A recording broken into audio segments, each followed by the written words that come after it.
Mesdames et messieurs, bienvenue sur la télé-école, la chaîne 100% éducative. Vous êtes sur le plateau de Science Tech, qui est une émission qui aborde tous les sujets scientifiques et technologiques. Alors, comme vous le savez, je ne vous informe pas, aujourd'hui, le monde ou l'ère à laquelle nous vivons ou dans laquelle nous vivons est miné par l'informatique. Et c'est important d'avoir des informations précises sur certains domaines.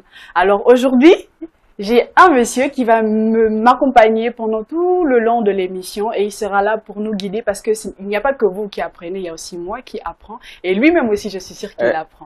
Alors pour aujourd'hui, je reçois monsieur Abdul Aziz Ndiaye. Bonjour monsieur. Bonjour madame. J'espère que vous vous portez bien. Oui, ça va super bien. Merci beaucoup d'avoir accepté notre invitation. C'était un plaisir de vous recevoir sur ce plateau encore. Tout le plaisir est pour moi. Super. Merci. Alors, monsieur Abdul Aziz Ndiaye est technicien supérieur en sécurité, en cybersécurité et cyberdéfense, c'est ça?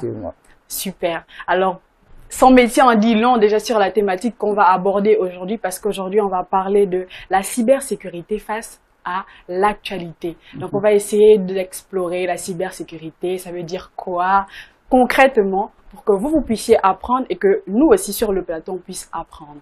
Alors, monsieur Abdul Aziz Ndiaye, déjà, merci encore pour d'avoir accepté l'invitation.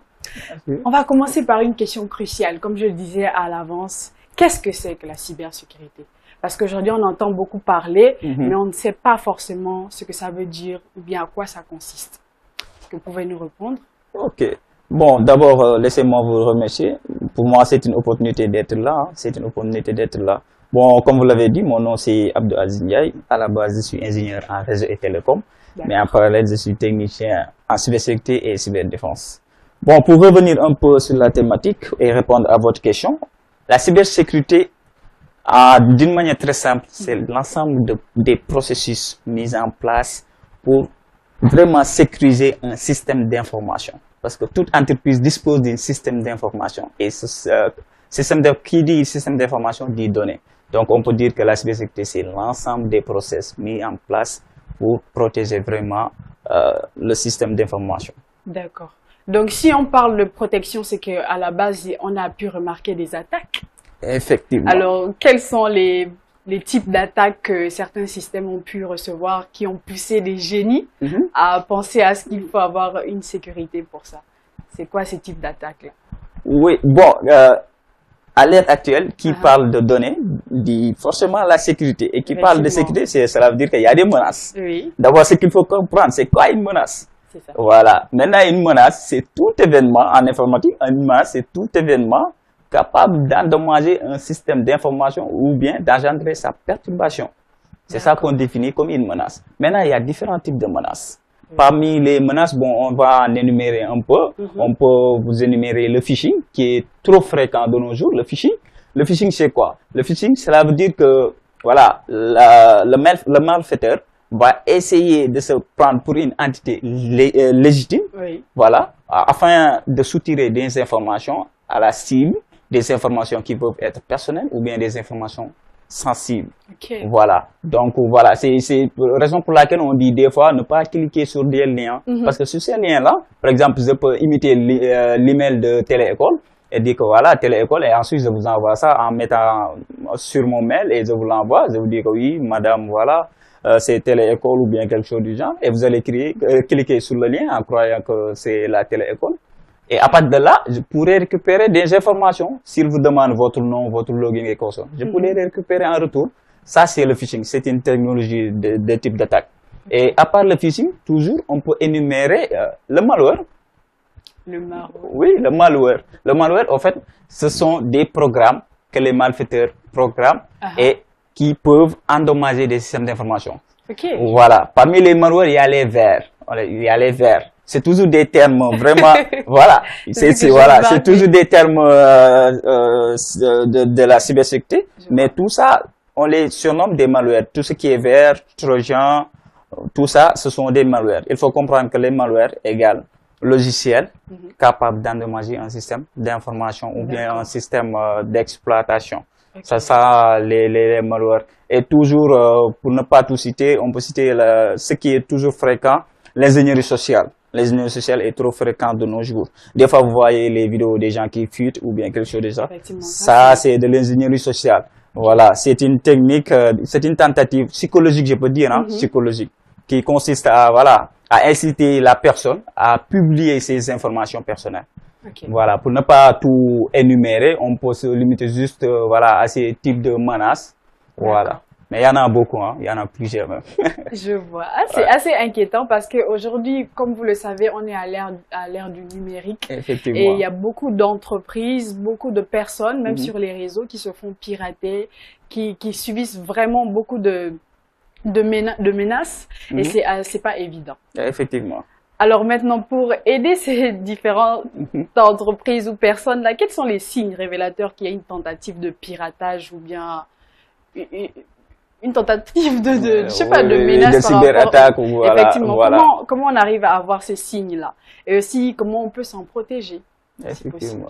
Oui, bon, effectivement, d'abord, premièrement, comme alerte que vous êtes attaqué pour les utilisateurs, pour les personnes lambda, en fait, qui utilisent leur matériel personnel.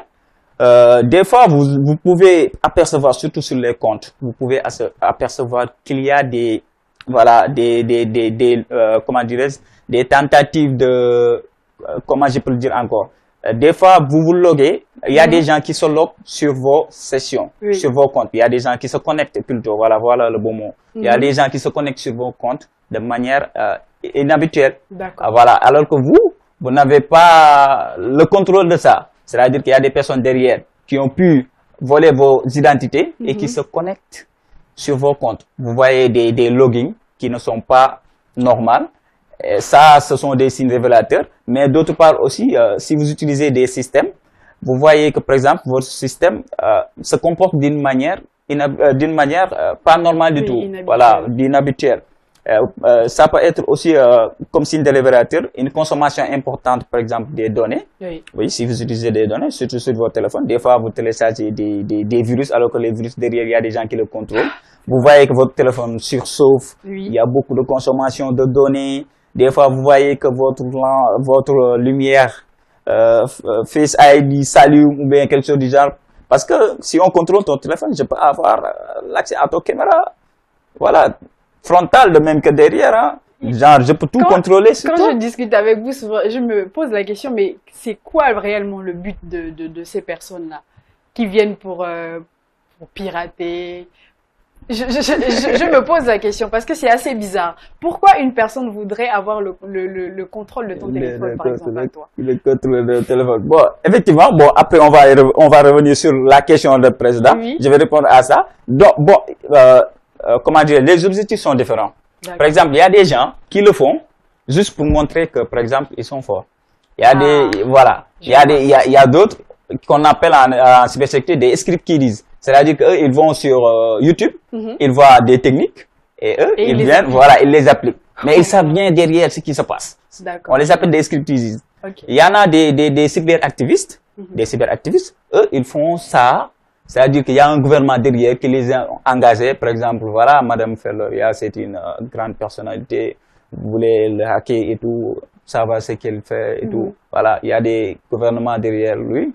Il y en a, par contre, d'autres, ils essaient de faire ça afin de capturer ta vie privée. Voilà. Et à la place, demander un rançon. Voilà, demander un rançon. Ils disent que si vous ne payez pas, je vais publier ça ou quelque chose du genre. Donc, il y a différents objectifs. Il y a aussi des banques qui ont été arnaquées. Effectivement, il y en a beaucoup. Il y en a même des sites du gouvernement. Mais après, au fur et à mesure, on va y venir après sur ça. Il y en a des sites du gouvernement qui ont été piratés tout récemment. Je ne sais pas si vous en êtes au courant. Mais il y a beaucoup de sites il y a beaucoup de sites du gouvernement qui ont été piratés. Ouais. Mais hormis ça, tout à l'heure, vous avez posé la question à savoir aussi... c'était quoi encore? Comment pouvons-nous nous en protéger? Voilà, effectivement. Maintenant, pour s'en protéger de tous ces malfaiteurs, je dirais, oui, ou bien malveillants, c'est-à-dire que il faut d'abord mettre un mot de passe vraiment fort.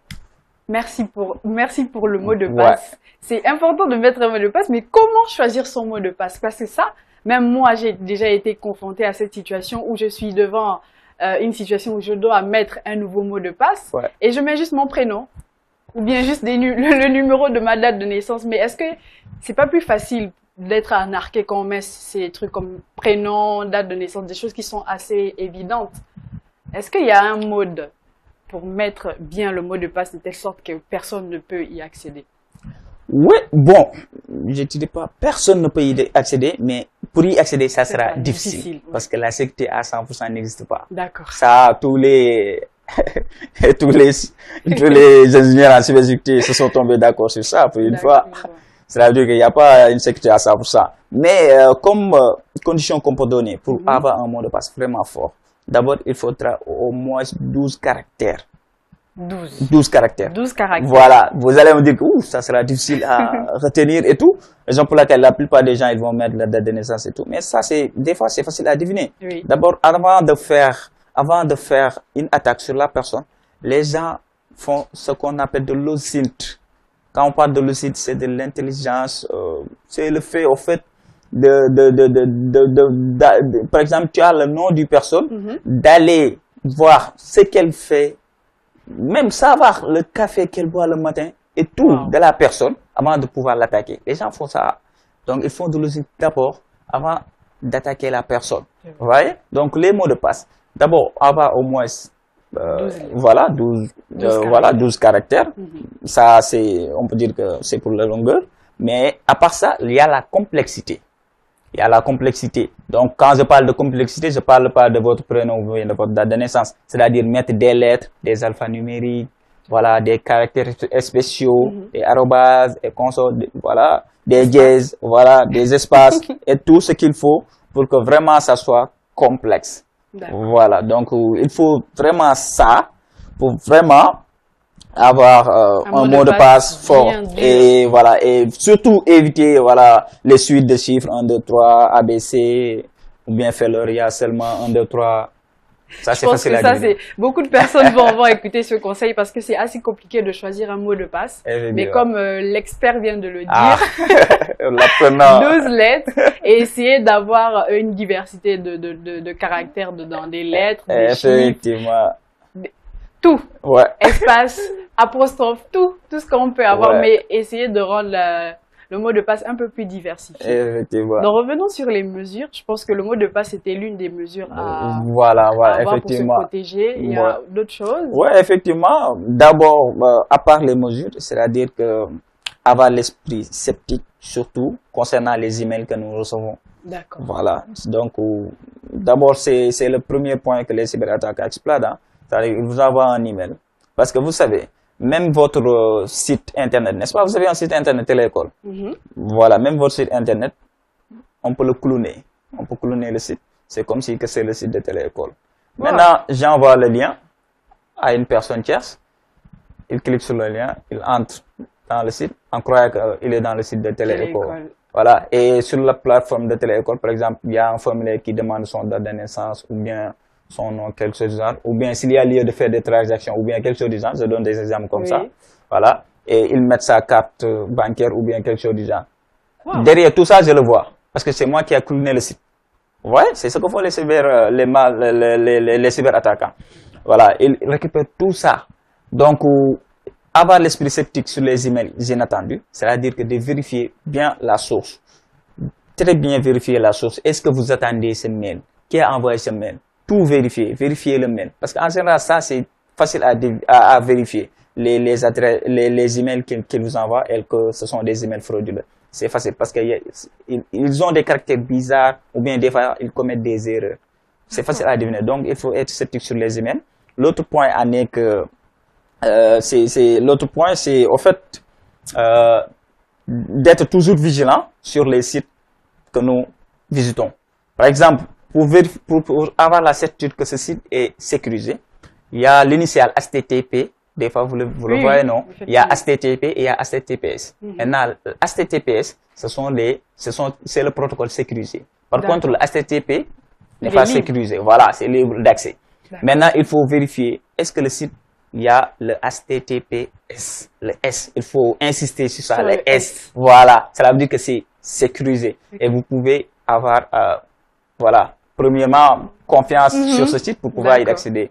Et à part ça, surtout si vous voulez faire des transactions, parce que la plupart c'est ça, hein, ils récupèrent votre numéro de carte bancaire. C'est ça. Voilà, et de nos jours, voilà, même vous, hein, vous faites votre shopping en ligne, bien, voilà, la plupart des gens.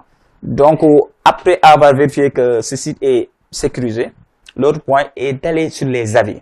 Il y a toujours des personnes qui laissent des avis, non? C'est vrai. D'aller sur les avis, vérifier les personnes qui ont envoyé les avis, qu'est-ce qu'ils disent, qu'est-ce qu'ils en pensent, avant de donner une totale confiance au site. Donc, voilà les recommandations que nous pouvons donner pour vraiment être sécurisé en ligne. Et hormis ça, aussi, je suggère aux gens la sensibilisation. Ça fait partie des points essentiels. De se sensibiliser, voilà, d'avoir un esprit éducatif sur la cybersécurité, d'avoir ces différents points-là et d'être vraiment vigilant en ligne pour pouvoir vraiment être sécurisé en ligne, même si la sécurité à 100% n'existe pas, mais vraiment d'atténuer les risques d'attaque. Donc, comme M. Ndiaye vient de le dire, les mesures pour vraiment prévenir ce genre d'attaque-là, c'est le mot de passe. Essayer d'avoir un mot de passe bien défini, bien fait. Ne pas cliquer sur n'importe quel lien, parce qu'aujourd'hui, on reçoit beaucoup de liens. Même quand tu fais une recherche, on t'envoie des liens à cliquer dessus. Non, il ne faut pas cliquer. Vraiment faire attention à tout. Et beaucoup se documenter aussi, c'est important pour éviter des erreurs. Mais Monsieur Ndiaye, avec l'essor de l'informatique aujourd'hui, des technologies et tout ça, est-ce que c'est vraiment évident que la cybersécurité remplisse bien on va dire son rôle? Est-ce que c'est pas un défi actuellement avec l'essor informatique? Est-ce que réellement la cybersécurité pourra vraiment essayer de cadrer les choses? Ah bah oui, bien sûr. Bon, la cybersécurité, on ne peut pas s'en passer actuellement, parce que tout est connecté. Même ici, avec votre caméra, il y a un serveur derrière qui enregistre tout. Et si toutefois, je ne vous le souhaite pas, voilà, vous vous faites attaquer, tac, les gens peuvent avoir accès à votre serveur. Ils peuvent diffuser ce qu'ils veulent. Ils peuvent vraiment, voilà, ils peuvent vraiment, comme on dit, hein, les cyberattaquants peuvent soulever une entreprise comme ils peuvent le faire rabasser.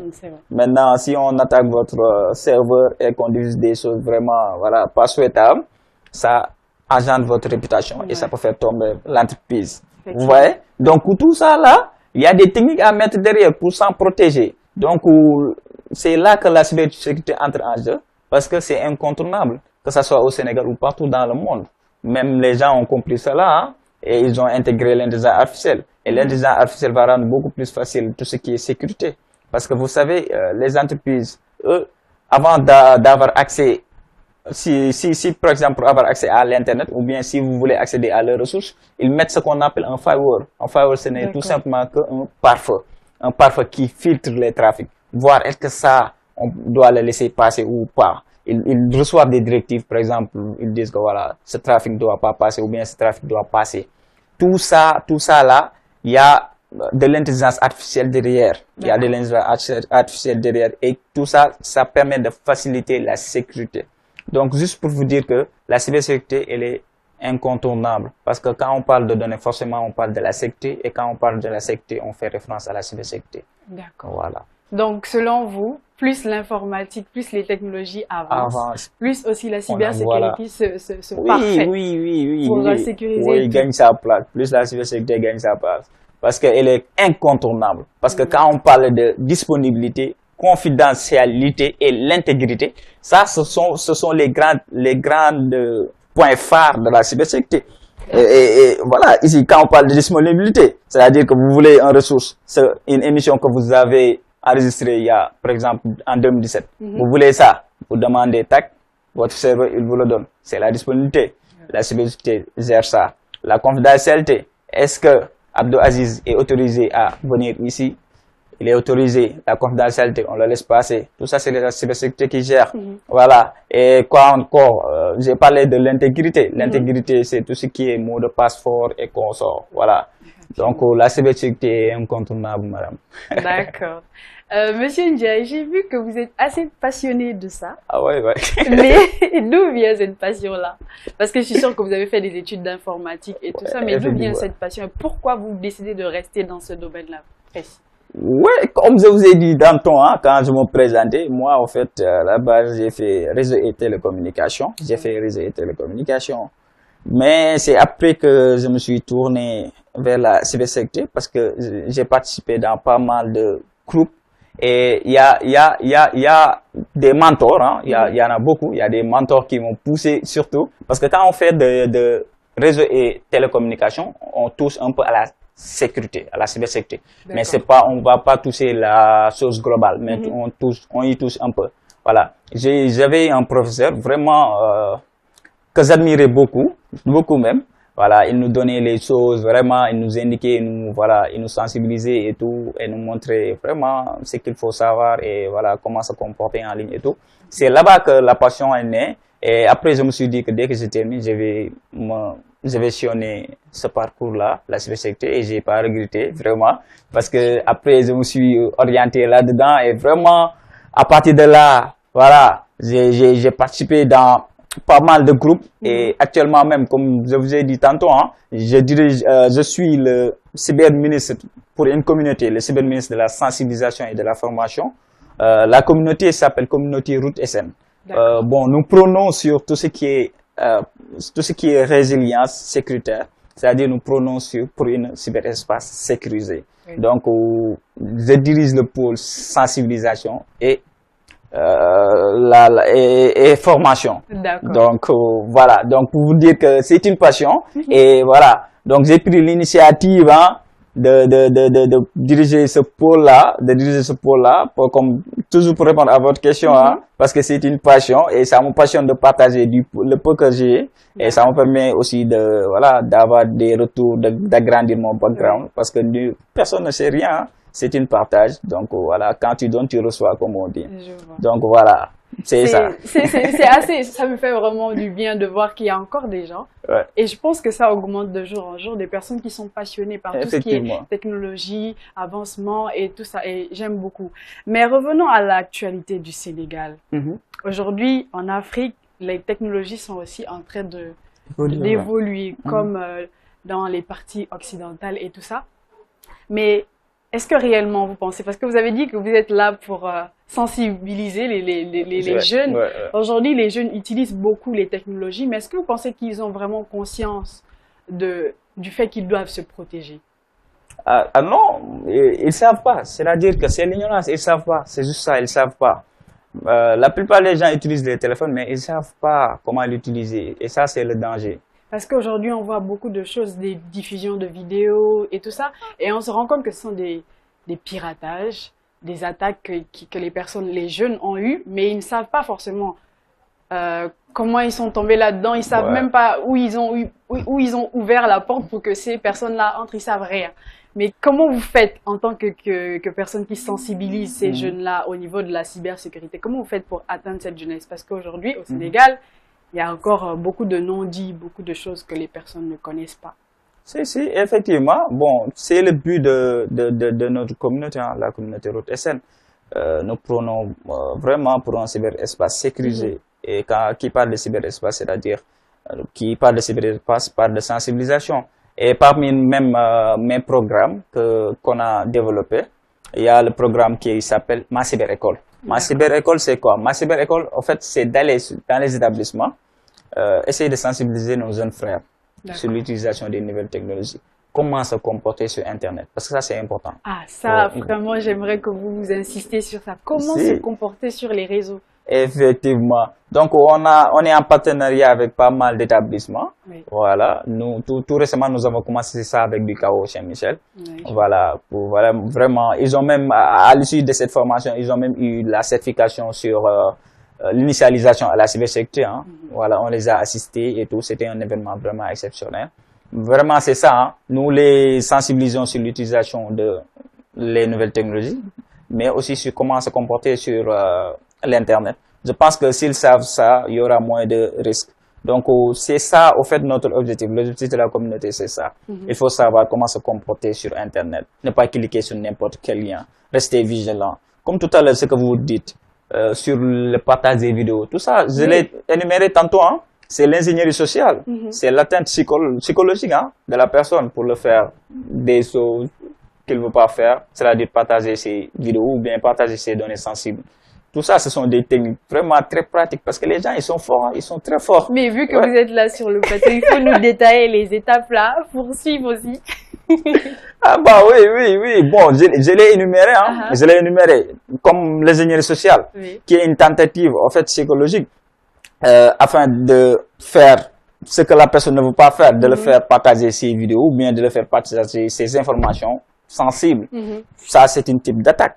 Maintenant, pour cela, il faudra vraiment avoir l'esprit sceptique, c'est-à-dire vraiment se poser des questions. Si on t'envoie quelque chose, d'où provient ça? Aller à l'information. Mais nous sommes en face d'une génération vraiment, voilà, qui souhaite pas faire des efforts. Tu leur envoies quel truc, tu leur dis que ça te permet de gagner 100 000 francs ou bien 200 000 francs. Tac, ils cliquent. Directement. Et ils savent, d'un côté aussi, ça peut être l'ignorance, ils savent pas, ce sont des novices, ça peut se comprendre. Mais je souhaite surtout les gens à suivre surtout notre communauté. Nous sommes partout hein, sur les plateformes, la communauté Root SN. Et s'il y a des personnes aussi intéressées, passionnées de la cybersécurité, ils peuvent nous rejoindre. Parce que c'est un combat pour tous, hein. La cybersécurité c'est une affaire pour tous. Et nous prenons vraiment sur la sensibilisation, nous sensibilisons vraiment. Ça fait partie de notre programme à Cyberécole, mais il y a un autre programme. Ce programme, ça consiste à quoi? À sensibiliser nos grands-parents, hein. Tout ce qui est, voilà. Ah, bah oui, on va utiliser des termes vraiment très terre à terre, s'il le faut même, hein. Si qu'ils ne comprennent pas français, on va leur parler wolof et tout, pour leur expliquer les grandes lignes. Voilà. Pour leur expliquer leurs grandes lignes. Hein. Et il y en a vraiment qui sont vraiment, maintenant, ils sont vraiment à l'abri, je peux dire, hein. Si vous leur renvoyez des trucs ou bien quelque chose, ils regardent même pas, ils n'ouvrent même pas. Voilà, ils sont plus méfiants, ils regardent même pas. Et je pense que c'est même l'attitude qu'on doit avoir aujourd'hui avec l'essor des technologies, être vraiment méfiant avec tout. On nous envoie des liens tout le temps, des notifications tout le temps. Surtout. Et souvent même, c'est tellement stratégique d'une manière, tu cliques même sans te rendre compte que tu as cliqué. Et ça, c'est vraiment de la psychologie. Je sais pas comment ils font, mais ils sont vraiment, vraiment forts. Ah bah ouais, ils jouent sur la psychologie. Hein. À croire que ce sont des personnes aussi très calées en informatique qui font ça. Moi aussi, effectivement. Ce sont des personnes très calées qui ont fait des études là-dessus. Voilà, ils sont bien calés. Mais il y a surtout, par contre, il y a des outils qui sont là. Pour ça, en fait, il y a des outils qui sont préconfigurés là pour ça. Donc, voilà, des outils, oui. Et eux, ils apprennent comment utiliser ces outils, ou bien ils partent, comme ce que je t'ai dit tantôt, ils partent sur YouTube, voir comment on utilise tel outil, et ils viennent, ils l'appliquent. Ils viennent, ils l'appliquent. Eux, ils appliquent seulement, voilà, ils appliquent seulement sans savoir derrière ce qu'ils font. Si vous leur dites ça, pourquoi ça fait ça, pourquoi ça fait ça, ils ne peuvent pas t'expliquer. En tout cas, ils ont pris les outils et voilà. Il l'applique seulement pour nuire à la personne. Parce qu'il y a beaucoup de choses qui en découlent derrière et c'est vraiment dommage. Ouais, c'est ça. Waouh, c'est un sujet vraiment important. Ouais, et très large même. Oui, très large. Maintenant, pour les personnes qui désirent faire de la cybersécurité, quel est le conseil par rapport au cursus qu'ils doivent suivre? Quel est le conseil que vous leur donnez, vous qui êtes passé par là? Ouais, bon, d'abord, pour rappel, je suis toujours apprenant, hein. Ne cessez pas d'être apprenant. Voilà, parce que la cybersécurité, c'est quelque chose de très large. Je suis toujours, voilà, on apprend tout le temps et il y a des certifications là-dessus que vous pouvez faire. Donc, comme cursus, d'abord, premièrement, c'est qu'il faut la passion. Il faut aimer la chose d'abord. Voilà, si vous aimez la chose, d'abord vous pouvez débuter. Si vous avez déjà votre licence ou bien votre master et vous voulez faire la cybersécurité, vous pouvez toujours vous orienter en vous inscrivant pour un master, un autre master, pour faire un autre master, pour vous spécialiser. Sinon, si vous trouvez que c'est trop long, vous pouvez faire un master pro. Il y a des écoles pour ça, un master professionnel. Voilà, pour la cybersécurité. Si vous venez de débuter et que vous êtes passionné depuis la terminale, vous pouvez directement attaquer la licence 1, voilà, jusqu'au master. Et en parallèle, faire des certifications, ça c'est important, hein, parce que même moi, jusqu'à présent, je prépare des certifs, hein, voilà, et j'en fais aussi. Donc, il faut faire des certifications, ne rien laisser. Voilà. D'accord. Et c'est possible pour une personne qui n'a jamais fait les bancs de pouvoir atteindre ce niveau-là en cybersécurité? Qui n'a jamais fait les bancs? Les bancs, oui, ça veut dire que il est intéressé par la chose, il a regardé des vidéos YouTube et tout ça, et il aimerait se lancer. Il n'a pas forcément fait des longues études. Ouais. Est-ce que c'est possible réellement d'y arriver? Ah, bon, d'abord, comme je dis, hein, la passion, par exemple, si on veut quelque chose vraiment et qu'on s'y met, on peut atteindre l'objectif, mais par exemple, si là, parce qu'il va falloir quand même, hein, si on se dit la vérité, il va falloir avoir certains niveaux d'études, hein, il va falloir avoir certains niveaux d'études, voilà, savoir ce qui est réseau et tout. Ça, ce sont les préalables. Donc, il faut savoir qu'avant de dire... c'est possible, mais c'est difficile. Voilà, c'est possible, mais c'est très difficile. Pour ne pas dire Vous avez évité le trait. Mais voilà, mais c'est très difficile, hein. C'est très difficile. Mais toutefois, ils peuvent se lancer et s'auto-former, hein. Voilà. Parce que on voit des gens aussi sur ça, hein. Ils n'ont pas fait les bancs, mais ils réussissent à atteindre certains chemins. Voilà. J'en connais des gens qui ont même eu des bacs arabes, mais qui n'ont pas venu à faire tout ce qui est développement web ou bien quelque chose du genre. Hein. D'accord. Voilà, donc c'est ça. Donc je pense que s'il y a la volonté, ils peuvent vraiment y parvenir. D'accord, merci M. Ndiaye. Merci. Alors, vous pensez que le gouvernement et les organismes travaillent ensemble pour pouvoir lutter contre les cyberattaques? Bon, pour ça, je ne sais pas s'ils ont pensé à ça, mais je pense même que... On parle précisément du cas du Sénégal. Oui, oui, on va parler d'une manière globale. Hein. C'est-à-dire que pour cela, ce qu'ils peuvent faire, c'est-à-dire c'est de mettre en place une stratégie nationale de sécurité. Quand on parle de stratégie nationale de sécurité, c'est-à-dire que ça va impliquer tout ce qui est information sur les menaces. Ça va impliquer, s'il y a des informations sur les menaces, il vient, il les étudie et tout, pour vraiment essayer de se protéger sur ça. Et vraiment, monter en compétence leur personnel, ça c'est important. Parce que pour un personnel donné qui gère la cybersécurité ou bien qui gère les données d'un pays ou bien d'une entreprise, il faudra les monter en compétence pour qu'ils soient vraiment compétents. Voilà. Parce que comme on dit, hein, pour être un bon défenseur, il faut être un bon attaquant. Oui. Donc, pour pouvoir protéger quelque chose, il faut se mettre dans la peau de l'attaquant. Pour savoir, lui, voilà, ce qu'il pense, comment il réfléchit et tout. Donc, en général, comme on dit, on les dispatche en deux groupes. Il y a les red teams et les blue teams. Les red, on dit que ce sont les gens qui sont là vraiment à voir comment ils vont faire pour attaquer un système d'information. Et les blue, ils se doivent de protéger, de contre-attaquer. Donc, pour protéger un système d'information, il faut les deux. Il faut faire du red, les techniques d'attaque, et du blue, les techniques de défense, comment se protéger.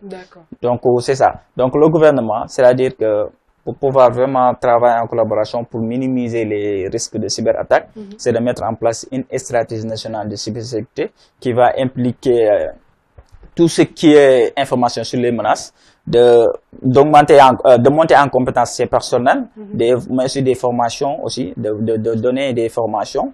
Ça aussi, c'est important. De même que les organismes gouvernementaux, les forces de l'ordre et les entreprises aussi doivent mettre en place des politiques de sécurité et des lois.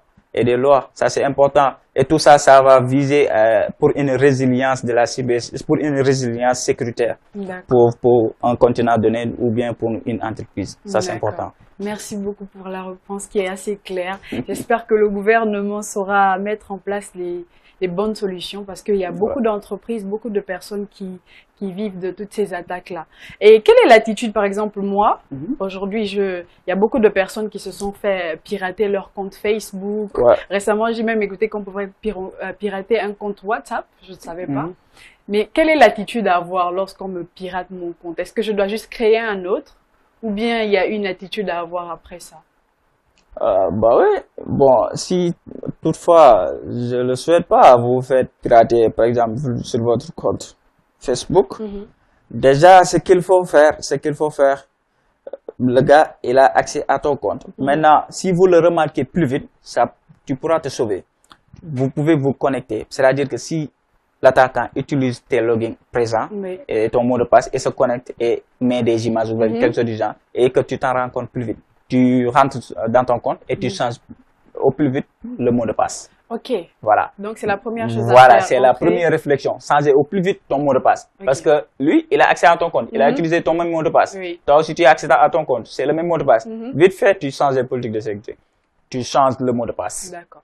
De ce fait, tac, lui, il sera lock out, il sera déconnecté. Bloqué, oui. Voilà, il sera déconnecté. Et toi, tu es connecté. Donc là, tu as changé ton mot de passe. D'accord. Voilà. Et à l'issue de cette étape, voilà, je vais pas te le répéter. Normalement, tu dois avoir un mot de passe vraiment robuste pour ça. 12 caractères. Voilà, 12 caractères, minimum 12 caractères. D'accord. Voilà.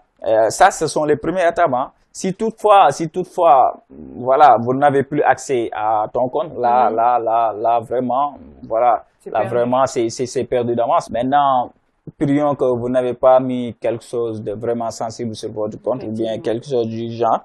Mais si vous aviez au fait des informations importantes que vous stockez dans vos comptes, ça aussi, ça peut être nuisible d'une part. Parce que lui, il peut avoir accès à ces informations et voilà, essayer d'en faire des choses vraiment frauduleuses. Vraiment frauduleux. Donc, ce qui est conseillé, si vous stockez, par exemple, vos données ou bien des informations sensibles, vous pouvez toutefois avoir un backup, comme on dit, un moyen de sauvegarde. Un moyen de sauvegarde que vous allez garder quelque part. Donc, tout ce qui est information, par exemple, sur votre compte, vous pouvez les stocker là-bas. Vous pouvez les stocker à une stockage en externe que vous allez garder. Du coup, quand un malfrat ait accès à ton compte et il vous chantage en vous disant que si vous ne me donnez pas telle chose, je ne vais pas vous donner accès à ton compte, quelque chose du genre, ne réagissez pas. Surtout ne pas payer un rançon. Si un cyberattaquant vous dit que si vous ne me donnez pas telle somme d'argent, vous n'allez pas avoir accès ou bien vous n'allez pas recevoir vos données, surtout ne payez pas de rançon. Ça, c'est interdit. Ne payez pas de rançon. Ça, c'est interdit. Hein? Donc, ayez ces habitudes-là de faire des sauvegardes régulières et de mettre à jour surtout vos systèmes. Voilà. De vérifier les politiques de sécurité sur vos comptes. Avoir une vision globale sur votre compte, de faire des vérifications chaque jour. Si vous voyez des connexions inhabituelles ou bien des traces, et dès que vous voyez ça, vite fait, vous changez votre mot de passe. D'accord. Voilà. Merci beaucoup, Monsieur Ndiaye. Mais ces cyberattaqueurs-là, est-ce qu'ils sont poursuivis par la justice? Ah, si, effectivement, il y a des... Il faut savoir qu'il y a la division de la cybersécurité de la police qui est là. Hein. Il y a la division de la cybersécurité de la police qui est là. Et le rôle, c'est quoi? C'est de traquer ces malfrats-là.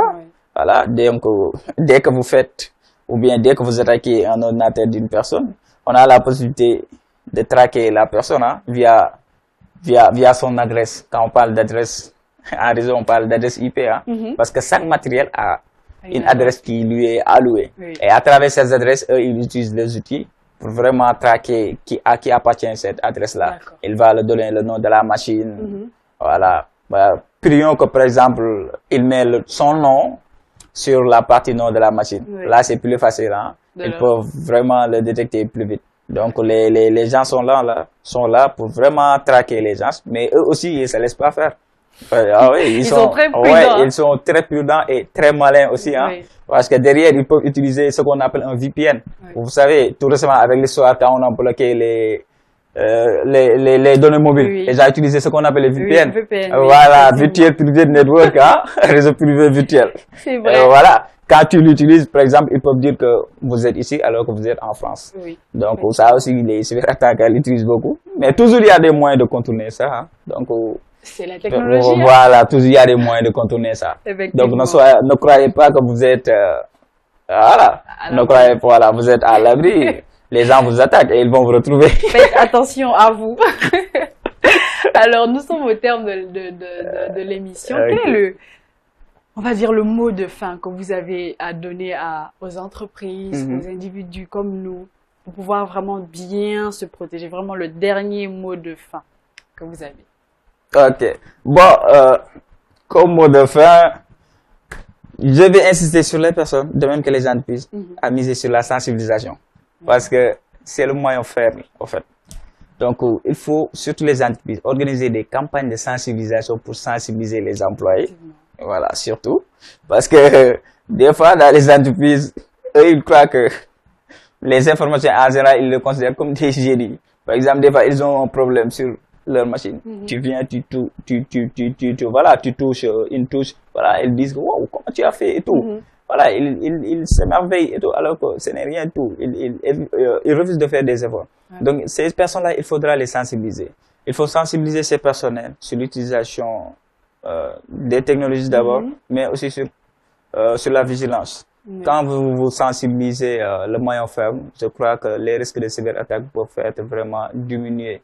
Mais aussi d'avoir, pour les entreprises, une politique de sécurité vraiment robuste, d'établir des politiques de sécurité robustes. D'autre part, avoir des firewalling. Voilà, des firewalling, quand on parle de firewall, ce sont les pare-feux qui vont filtrer les trafics. Ça permet aussi d'éviter les risques de cyberattaque. Maintenant, pour les utilisateurs, je vais leur conseiller, comme j'ai dit tantôt, un mot de passe robuste. Ça, c'est important. Et d'autre part, avoir un esprit sceptique sur les emails inattendus. Mais aussi d'être vigilant en ligne, d'être très vigilant en ligne. Voilà. Donc, voilà, en grosso modo, ce que je pouvais dire. Merci beaucoup, Monsieur Ndiaye. Donc, je rappelle qu'on recevait aujourd'hui, pour le numéro d'aujourd'hui de Science Tech, on recevait Monsieur Abdoul Aziz Ndiaye. Vraiment, merci d'avoir accepté l'invitation. Et nous avons parlé tout au long de l'émission de la thématique, la cybersécurité face à l'actualité. C'était un plaisir pour moi d'être avec vous encore pour ce nouveau numéro, d'en parler avec sourire, avec bonne humeur, parce que oui, beaucoup de personnes pensent que la technologie, c'est être fade. Non, on peut rire, on peut profiter de la vie, mais tout en ayant des connaissances sur l'informatique et les technologies en général. J'étais vraiment ravie d'être avec vous et je vous dis merci d'être resté là avec nous et d'avoir regardé l'émission. Et on se revoit pour un nouveau numéro, un autre numéro avec un autre invité, une autre thématique. Restez avec nous, c'est sur la Télé École, la chaîne 100% éducative. Merci.